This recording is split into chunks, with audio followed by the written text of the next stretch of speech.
The most important thing is that you need to train good, but also you need to check, because a lot of players come from travel a lot, so you need to have the work and rest period. You need to manage very good. So we have everything under control. The most important thing is that get everything out of one player and train as good as possible. So the tactics are very important to implement. Maybe if I can add a little bit a follow-up question. I'm also curious as to, is there a different approach that you need to take if you're facing stronger Asian teams, or will you be basically using the same approach no matter who you face? Same approach, because I'm a trainer who's looking at my own team and look at the depths and the weaknesses of the opponent. Of course, you need to respect the opponent, but they need to also look at us. And we need to look at our strengths to implement that towards the opponent. Well said. Oke, terima kasih atas jawabannya. Ya, pertanyaannya adalah apa strategi coach untuk menghadapi tim-tim yang kuat di Asia, dan menurut dia sih justru kita sudah ada kemampuan untuk bisa melawan tim-tim yang kuat di Asia, dan saya juga ada follow up question mengenai apakah emang ada strategi khusus kalau lawan tim di Asia dibandingkan tim di Eropa, tapi approach-nya tetap sama, karena kalau tim kita konsisten dengan approach kita dan gaya main kita, ya walaupun kita tetap harus respect lawan kita di lapangan, kita juga harus patut ditakuti. Terima kasih. Oke, mungkin saya boleh geser, kasih kesempatan buat yang di row ini. Ya, Mas boleh yang berkacamata, ya.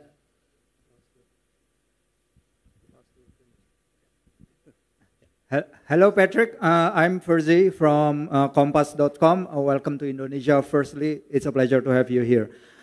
Patrick, how do you describe the scale of your job? You are not just obliged to win on the field, but also to win the hearts and minds of supporters of it.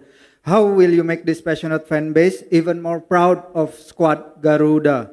And also, you've had the privilege of working with legendary names in world football. Most notably, Louis van Gaal, but also Fabio Capello, Sir Bobby Robson, and Radomir Antic. How do you tailor the European style that you know with the characteristics of our Indonesian players? Lastly, quite a few of our diaspora players maybe are now struggling for game time with their respective clubs, but they are regulars under the previous coach. Will this be an area that we will look at? Does playing time on club level affects a player's chances of playing under your tutelage? Thank you. Very good questions.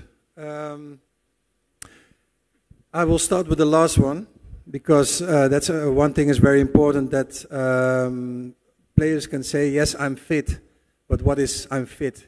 If you don't have any playing time in your team, you're not match fit. And those are important things. Of course, you need to also have exceptions for a few players in your team. So you need to really scale that very good with the physical coach as well. And you have to have a lot of contacts with the physical coaches of the players playing in different clubs. So those kind of things are very important. It's not only when they come, we just train. No, we need to check really how much they played, or how much maybe some need to rest, or some need to train extra. So that's all the things that come on our plate. And I think that's really one interesting thing to see. And we have all that already in our minds, so how are we going to train that? And what was your first question again? Mungkin saya kasih terjemahan dulu sedikit ya mengenai, karena ini pertanyaannya ada beberapa.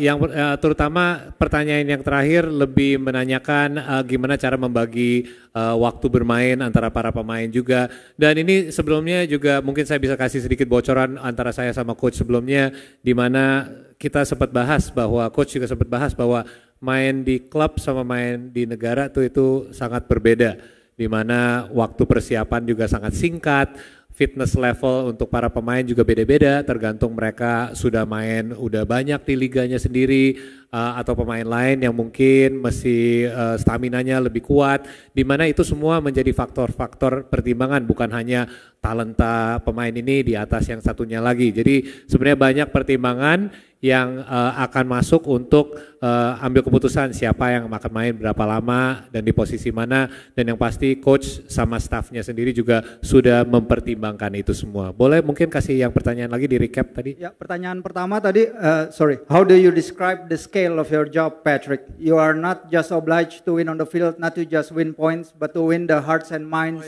of our supporters. How will you make this most passionate of fan base even more proud of Skuad Garuda? Thank you. Yes, that's a good question. Well, for me, the most important things to get the hearts of the fans is, first of all, to win the games, to play good football, attractive football. I think to give the compliments as well to the previous coach, Shin, who did a great job. It's on me to build on that success even more. So for me, the most important thing is to win the hearts of the people, is to play good, to win the games, and then people can like me or not, but more I can't do. Absolutely. Pertanyaannya adalah gimana caranya untuk bisa memenangkan hati kami semua sebagai fans sepak bola di Indonesia dan fans Timnas Indonesia. Dan jawabannya sebenarnya sangat simpel ya, dan saya juga setuju bahwa ya terutama main sepak bola yang indah, tapi yang lebih penting lagi menang. Karena beliau juga menyatakan bahwa coach sebelumnya sudah membawa kita sejauh ini dengan kerja kerasnya dan kerja baiknya juga. Dan terima kasih atas pertanyaannya. One last question because we're running out of time. I'm really sorry. The gentleman, in the blazer. I'm going to move, to the next row with the turtleneck. Yeah, go ahead. You got a mic?